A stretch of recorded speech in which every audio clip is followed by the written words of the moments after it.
Ang halamang ito ay tinatawag sa Tagalog na sampalok-sampalukan. Dito sa amin, tinatawag itong hantalikod. Ang halamang ito ay may berdeng kulay na dahon na parang maliliit na sampalok at may mga buto na maliliit sa ilalim. Ito ay tubo-tubo sa ating bansa. Makikita ito sa gilid ng daan, sa likod ng bahay natin, o di kaya sa harapan. Ito ay may maraming benepisyo na makukuha. Ang mga benepisyo nito ay gaya ng pagtunaw ng kidney stone, gallbladder stone,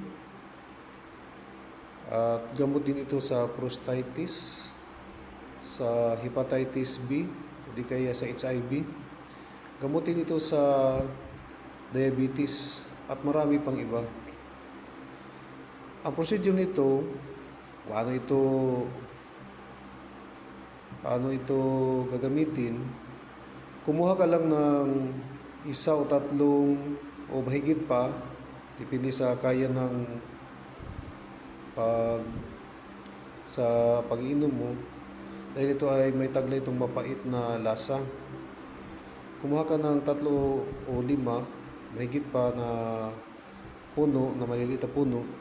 Pagkatapos hugasan ito ng maigi, o di kaya maglagay ka ng 1 basong tubig sa maliit na planggana, lagyan mo ng 1 kutsarang asin, tunawin ito. Pagkatapos ito, ilagay mo yung mga halaman.